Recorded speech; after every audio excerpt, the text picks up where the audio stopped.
Pickle! Hit the arrow sign.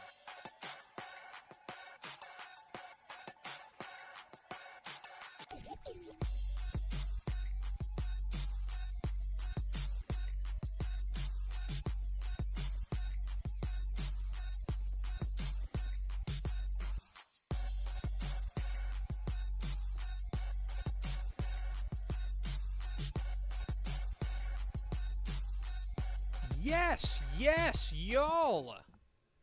From the Dave Campbell's Texas Football Mothership here in beautiful Lewisville, Texas, it's Texas Football Today, a show that didn't just have sunglasses around their hoodie. What are you talking about? That's just, you and those sunglasses. First time we've turned on the monitors. My name's Greg Tepper. I'm the managing editor of Dave Campbell's Texas Football, a magazine very shiny, texasfootball.com, a corresponding website. Thank you for spending part of your day with us. Whether you're watching us live, texasfootball.com, Facebook, YouTube, Twitch, Twitter, all the places, or you'll listen to the podcast, which you can subscribe to on the podcast vendor of your choice. Look how shiny I am. Either way, thank you for doing your part. Did you clean your face? Mediocre internet show. I did. Well, I guess it's time to clean your face better. Oh, you think this is because my face is not clean enough? Mm-hmm. See, I thought your suggestion was like my face was so squeaky clean. No, usually when you're shiny, it means that you're oily. Boy, I don't know. Are you sweating? A little bit. It's hot. I don't think it's hot. It shouldn't be that much. I'm not glistening. I'm sitting over there at the vampire! Making us sound good. She's the Duchess of the Dork. She's Ashley Pickle. Hi, friends. Vampire. I don't think I'm shiny.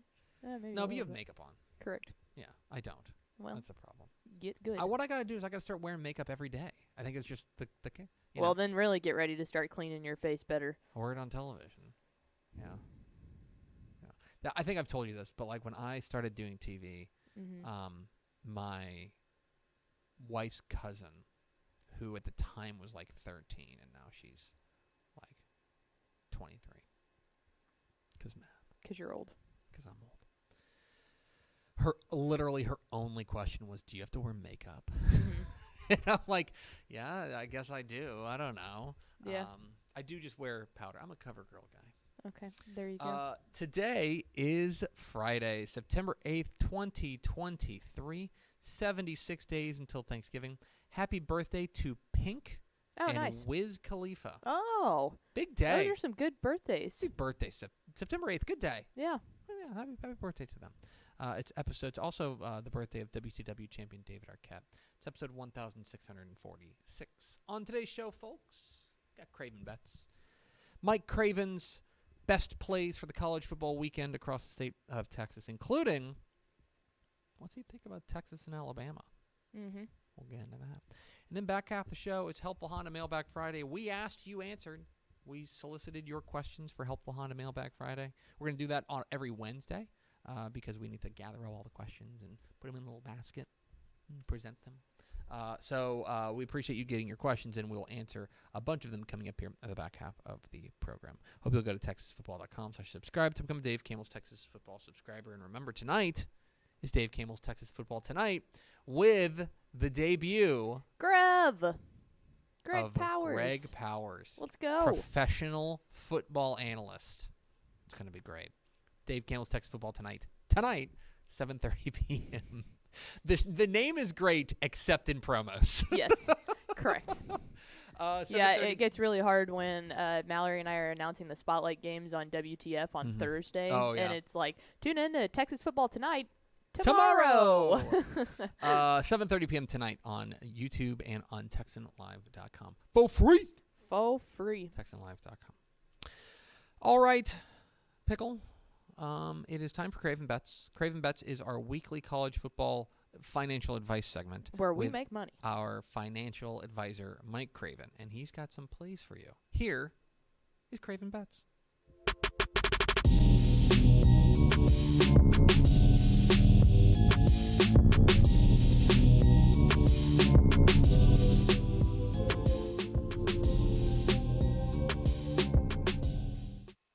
Time once again for America's most lucrative segment, Craven Bets, here on Craven's Corner with Mike Craven, because on Craven's Corner, you make money.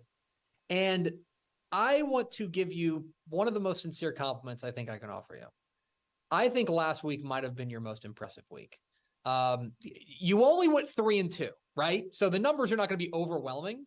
There have been weeks where you've gone 8-0 or whatever, but considering the chaos of last week and so much that we didn't know, to go 3-2 on the picks, I personally am wildly impressed. Thank you. Got the A&M one right. Figured that they were going to blow out New Mexico. The big one was Texas State covering, though. And not only did they cover, they won on that money line. So congrats to anybody out there that believed in the Bobcats that much. We're going to find out who you believe in this week as we try to run it back. Now, last week on this segment, you talked about how you want to maybe cut your units in half. Now week two is an interesting situation with the lines themselves, because it does feel like there's maybe some overcorrection sometimes. Yeah, I think week 2 is a great time for gamblers. You can kind of react to the overreaction. I think we think something for 8 months. We see it on a Saturday. We forget everything that we thought, and we just only use that week 1 and just erase that some teams are better than others. And so this is a good week to kind of jump on the opposite side of teams who maybe performed over on week 1. So let's get started. We're going to start with one of the very big games this week as Texas A&M travels to Coral Gables to take on the Miami Hurricanes. A&M, a 4.5 point road favorite, and you think the Aggies are going to take care of business? I do. I was super impressed with that offense. It seems like it's allowed to be Bobby Petrino's. They push the ball down there vertically, and you just see the weapons that Connor Wegman has outside of him. Noah Thomas is excellent. Obviously, Evan Stewart, Anaya Smith, Moose Muhammad. And so I think A&M's going to score plenty of points. I don't trust Tyler Van Dyke on the other side. And playing at Miami is never that hard of a task. There may be as many Aggies or a Hurricane fan. So I don't worry so much about the road game. But I trust A&M's quarterback and offense more. It'll come down to the defense. On to Texas Tech, one of the more disappointing results of the first week as Tech loses their opener in double overtime at Wyoming, but they return home to welcome in a dangerous Oregon team that just got done hanging 80 on some poor team. I mean, the Ducks are flying. Tech coming home. They are catching 7 points, and you're going to gladly take the Red Raiders and those points. Yeah, this is kind of one of those matchups I was talking about. Texas Tech underperformed. They scored 17 quick points against Wyoming and then completely stalled out in the altitude. Joey McGuire's 1-5 on the road, and so that's kind of been a bugaboo for the Red one game. But they played excellent at home, except for one game against Baylor. They've been really good at home. They beat Texas last year. They beat Oklahoma last year at home as well. And so a night game in Jones is never an easy task. Oregon's going to have to figure that one out. They just scored, like you said, 81 points on Portland State the week before. So I figured this one's going to be close. I don't know if Tech can win it, but I think they're going to keep it really close at home. Maybe the most anticipated game of the weekend, with all due respect to the last game that we'll talk about, as Texas State visits UTSA in what could be a giant crowd at the Alamo Dome. Two teams that had pretty disparate week one results. UTSA loses kind of a clunker to Houston. Texas State soars to a win over Baylor. But UTSA is a 13-point home favorite, and you are going to take the runners.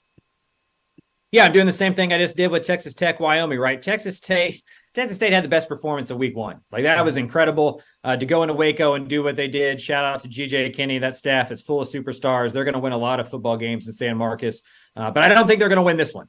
UTSA is going to be pretty motivated. Obviously, they lost to Houston in week one. And what was probably Frank Harris's worst performance since 2020? I'd imagine he comes out and plays really well. UTSA has tape on Texas State, which Baylor did not have. They're at home.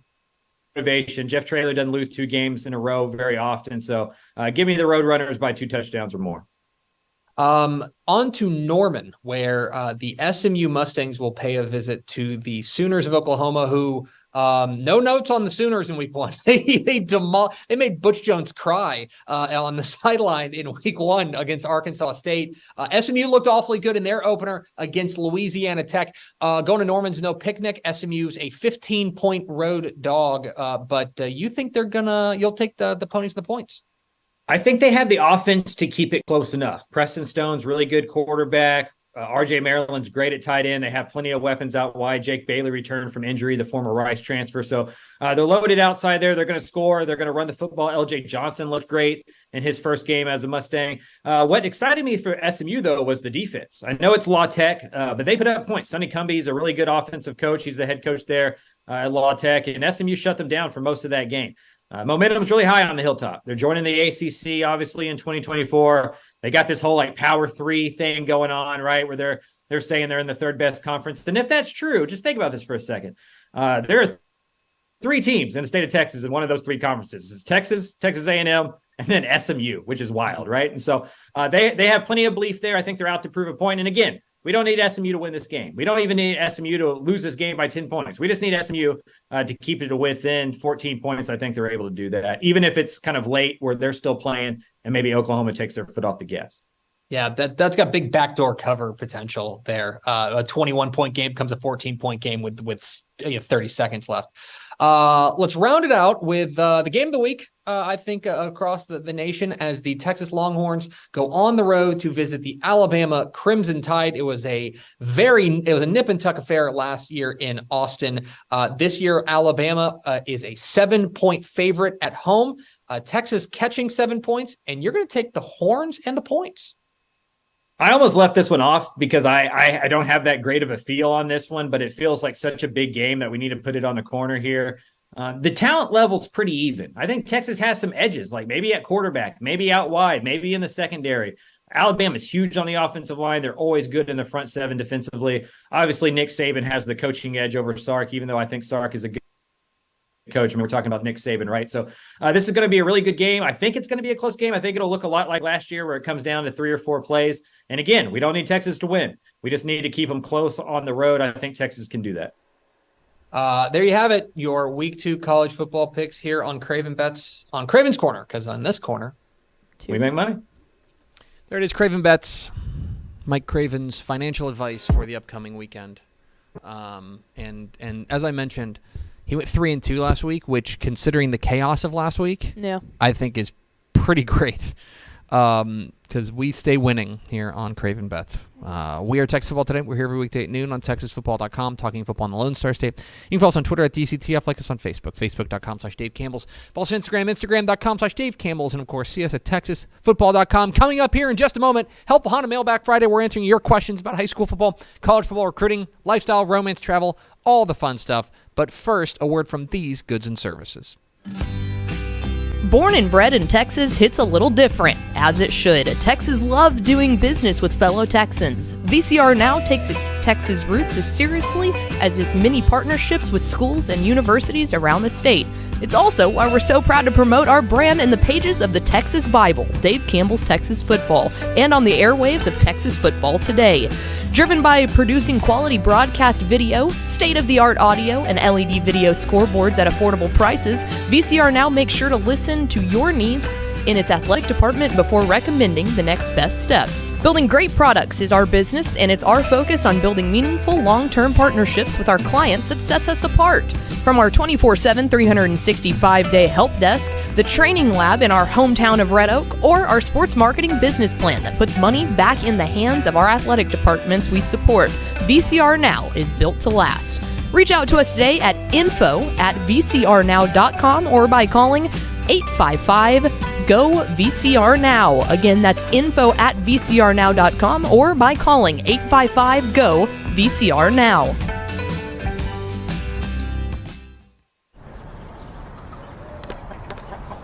I feel like bustin' loose, bustin' loose, come on. Get on up. Oh yeah, get on up. Bustin' loose when you wanna sing. Bustin' loose, baby, do your thing. Talking about bustin' loose, yeah. Hi, I'm Jennifer Potter, Executive Director of Be Well Texas. Too many people are struggling alone these days, and alcohol and drug deaths are increasing. We started Be Well Texas to offer high-quality, science-based addiction treatment and recovery services anywhere, even at home. We provide compassionate, caring support, virtually or in person. In many cases, there is no cost for treatment if you don't have insurance. Really. Welcome to Be Well Texas. We're glad you're here. All right, Pickle. You know what time it is. Do you know what time it is? Mm-hmm. It's time for Helpful Honda Mailbag Friday. The North Texas Honda dealers want to help you score on award-winning Hondas like the rugged and reliable 2023 Honda Ridgeline. Stop by your Helpful Honda dealers today or visit ntxhondadealers.com to learn more. If you got questions about high school football, college football, recruiting, lifestyle, romance, travel, get them in the comments. No, don't. We already fielded them on a Wednesday. Yeah. Get them in the comments on Wednesday. Yes. When we Watch field the them Wednesday for Helpful show. Honda Mailbag on Wednesday. So make sure you tune in to Wednesday show. This is a way to just get you to tune in more. Mm-hmm. You have to tune in Wednesday to get your question in, and then you have to tune in Friday to make sure that we answer your question. That's how we get you. We Reel you in. hack the system. Reeling you in. What was our first question, Pickle? After the Hutto Liberty Hill game, what was the record for most points ever scored in an 11-man game? What an excellent question. That one, by the way, was 82-80 for anyone who didn't know. It was 82-80, and there were people who were going nuts. 162 and what's points. interesting about Texas high school football is that everything. Well, besides everything, but like everyone all of a sudden starts running towards like the record book, and the record books are complicated because you have to consider 11-man versus 6-man. So when we're talking about, first of all, we need to focus on this is the highest scoring 11-man Texas high school football game. Okay, there's going to be a game with 162 points this weekend in 6-man football. Yes. Okay, and it's just going to be like very normal. It's going to be kind of a high scoring game, but like not outside the realm of we don't look craziness. at that and go, oh my God, 80-82, No, like there we are teams do like- with a 6A 11-man game. Yeah, there are teams. There will be a team this week that gets 100 points. Just it just happens. There will be like a 108 to 74 game or something like that. It happens. So we're talking 11-man football, okay? Hutto Liberty Hill is now tied for 4th place, okay? It's tied with Eastland and Panhandle in 2020. They played a 91-71 game. Okay. The third highest scoring game is Jacksonville 85, Nacogdoches 79 in 2014. Okay. Now that game, I believe, was in 2 overtimes. Mm-hmm. Believe so. Yeah, this one was in regulation, correct?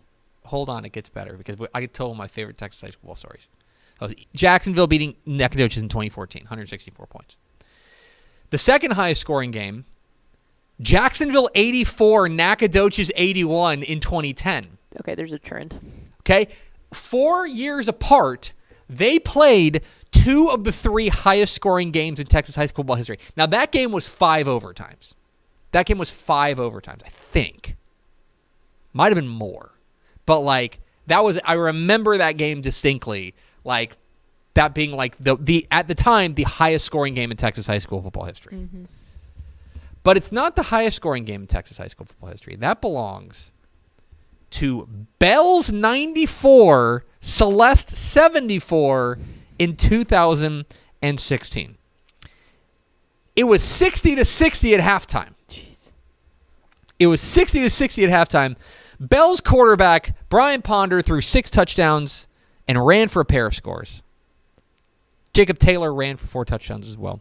Xavier Edwards accounted for 8 touchdowns in the first half alone for Celeste. And he threw 5 touchdown passes.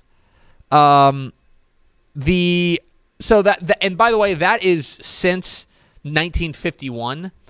There was a game, if you want to talk about like the highest scoring 11-man game of all time, if you go back to 1930, okay? If you go back to 1930, Spur beat Lorenzo 186-0, okay? I consider 1951 to be the modern era of Texas high school football. So, like, your mileage may vary. There are games, like, for example, you go back into, like, the 50s and the 40s and the 30s, and you get some wild scores. Yeah. Because you're talking about teams, like, right now, we have one thing we take for granted. There is a baseline level of competence with every Texas high school football program. Mm-hmm. Some of them do not have resources that others don't. Some of them are not as well run as others. I think that's fair to say, right? But they all have a baseline level of competence. Before 1950, that was not the case. No. And like Spur was like a well-oiled machine, and Lorenzo was like a bunch of guys who decided to play. So, yeah. Anyway, the answer to your question, They might not have played after what that. I consider to be the highest scoring game in Texas high school football history, in modern Texas high school football history, is Bell's 94, Celeste 74 in 2016. But good try. That game, by the way, 94-74 was in regulation as well. So, what's next, Pickle? With Burton not looking like Burton, does Granger have a clear path to the 2A Division II state championship? Well, that took a turn. No, is my initial response. Now let me give you my bigger response. I think that Granger's really good. They're 2-0. They're ranked for the first time in our 2A Division II rankings. I'm a fan of what Granger's got cooking. I'm smelling what Granger's cooking. Okay? But Burton falling back to the pack, let's just call it what it is. I think they've fallen back to the pack. Does not make them, in my opinion, the locked and loaded favorite in the region. No. You could, first of all, they're not the highest ranked team in the region. Chilton is. And Chilton looks good. Chilton looks good. And there's other teams that they will have to contend with. Falls City. Bremond. Bremont's interesting. What's funny is that's actually one of the tougher regions in that entire Bremond's interesting because Braylon Wortham transferred, and so like we don't really know what they look like quite yet. I'm not throwing dirt on Burton yet. I'd like to see another data point from Milano too. Region 4 is deeper than you think. It's been dominated by Burton and Falls City, but it's deeper than you think. Furthermore, what really caught me is when he or she, I don't know, said, "Do they have a clear path to the state championship?" Buddy, Martin is in Region 3. So you would be playing. Do they have a clear path to a state semifinal? They have a path. Yeah. Do they have a clear path to the state championship? Absolutely not. They got to go through Mart, and Mart has like one loss in to a Region 4 team in 8 years. Mm-hmm. So no, I'm a fan. Like, to be clear, this has nothing to do with Granger and everything to do with their path. That the path is really difficult, and so I don't think there's a clear path for anybody out of Region 4 to state championship game. And then also, I don't know. Right now, I don't know who my favorite in Region 4 is. I'm waiting for a couple more weeks before that kind of susses out. But I am a fan of the Lions. I like what Granger's got going. What's next, Pickle? What's the difference in the top 10? What is the difference in the top 10 rankings and how the top 10 rankings are developed versus the comprehensive rankings that are released later in the week? Excellent. Good question. Okay. Yeah. It's human versus computer. Yes. It's human versus computer. The rankings that we reveal on the show on Monday, Dave Campbell's Texas Football Associated Press rankings, those are human rankings. Those are done by humans. Well, it's done by like me and Pickle and Step and Step is a robot. So like partially done by computer. But no, it's done by humans. We get together and we debate them on Sunday and we put together our rankings that we reveal to you. Those are the Dave Campbell's Texas Football. You could make an not an argument. It's a consensus of our opinions is what it is. Now, we use a variety of different data points to do that, including our computer rankings and including just talking with coaches, but we try to have a little bit more. That's art and science. That's the way to put it. The comprehensive computer rankings that come out on Tuesdays on TexasFootball.com, our straight, uncut, unfeeling robot computer rankings. The computer takes in the data, analyzes it, spits out new rankings. Which, again, is something that, like, is a massive key factor into helping with the human ranking. It is, it's just we're able to tweak those a little bit. It is a great data point. It's a great data point for us, and it's something that we use when we are – I'll give you an example. When we're debating, we're kicking around team rankings, and let's just say 3A Division II, let's say the number 10 team loses, and we're like, okay, well, they've got to drop. And we've got like 3 or 4 teams that we're considering putting into the rankings. We're talking about them. Well, I like this team. Ish says, well, I like this team. We might say, well, let's see what the computer thinks. And just like get the computer's opinion on it and take that as a data point to put it in. So that is why. Now, there are great things about the computer because they're unfeeling and like it can process data better than we can because what it's doing is triangulating like results from past weeks that maybe we can't conceive of in our brain because we have tiny human brains. But it is not without its flaws. I think I've said this before. One of the things that the computer says, and I say this every year, the computer values dominance. The computer values you going out there and kicking the dog out of people. I'll give you an example, okay? And sometimes I can get in trouble. Here's an example. Last week, I'll give you an example this week. So Salina, do you know who Salina plays? I do not. Salina plays Prosper Walnut Grove. Okay. New school. Prosper Walnut Grove, new school. They are playing a varsity season, but it is functionally like an independent season. They're not in a UIL district. Correct. They have to do 2 years. Yeah, it's an independent schedule, but they're playing all these teams, but they're like a 5A team. They beat a state champion from Arkansas. They're competent. They're what will end up being like a competent 5A team. Like if they were in a UIL district, they would be a fringe playoff team, depending on the district, right? Decent team. They're playing Salina, okay? Salina is favored to win by 83 points, okay? That's not going to happen. That's not going to happen. Even if Salina could beat them by 83, Bill Elliott's not going to beat them by 83. No. And so, as a result, here's a spoiler for you, okay? Let's say Salina goes out there and beats Prosper Walnut Grove 63-21, right? You would consider that to be a dominant victory, right? Yeah, absolutely. Salina will drop in the computer rankings next week. That is a promise. Because the computer does not. They said, "Oh, you came up 20 points shy of my 83." Exactly right. This is the expectation. You didn't meet our expectation. obviously you're not as good as we thought you were as a computer, so we have to knock you down. So those are the things that like we have to parse through, and that's why I think there's value in having both the computer rankings and the human rankings. And that's why I think that they're interesting both in their own ways, my opinion. What's next, Pickle? That's a long answer to a short question. What is the deep cut game from this week that no one is paying attention to, large or small school? There's a few that I'm really interested in. One, I mentioned this on Tep and Step. I'm really, really interested. I've just dug in on Wallace Brazos at Louise. Sure. Louise has had a great year. Louise is one of the real surprises of the year right now. They're 2-0. They've been fantastic.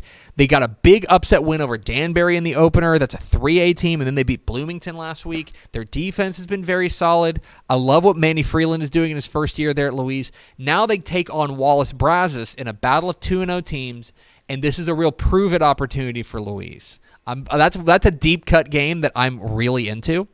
Another game that I am interested in, and this is maybe deep cut, but it shouldn't be. And I believe I even put it on my top 10 games. Okay. Toller and Dallas Christian. Yeah. That is a state-ranked matchup, like a top 3 matchup. Dallas Christian is the number 3 team in our private school rankings, and Toller is, in my mind, punching up in this game. And I want to see how they can hang with Dallas Christian. That's a deep cut game that I'm really interested in. I think Plainview and Wichita Falls is one. Plainview and Wichita Falls is very interesting. Wichita Falls kind of trying to get off the mat at 0-2, trying to figure things out. And here's another one. And these are 2 brand names that I think but this is a really important game. Round Rock is at Cedar Park. Okay, Round Rock's 0-2. Now this is a team we had really high hopes for coming out of the summer. Remember, they won the state 7-on-7 tournament, but they're 0-2. It just hasn't clicked for them. Cedar Park's 1-1. One of these teams is going to feel like they're on the right track on Saturday morning, and one of these teams is going to be way down in the dumps. I think this is a real important, like, vibes game. Like, this is going to set the vibe for both of these teams moving forward. Another one that's 2 big brand names that just because of circumstance is kind of a prove it win it game for me is Denton Geyer and Lancaster. They're both coming off of big losses. I think that's just one of those teams is going to be 1-2. Yeah, and that's crazy because I think they're both very good teams. They both got Denton Geyer didn't get kicked in the mouth by any stretch of the means, but they fell short. But Lancaster kind of got kicked in the mouth by Sock. Also, Pickle. What? Keller Timber Creek at Coppell. Matchup of unbeaten teams. Cowboy fight never dies. All right, do we got one more? We do. If you had a boat, what would you name it?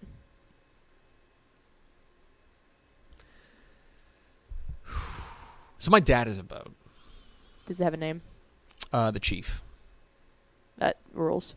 That's a good boat It's called name. the Chief because he went to Illinois and their mascot for a long time was Chief Illiniwek.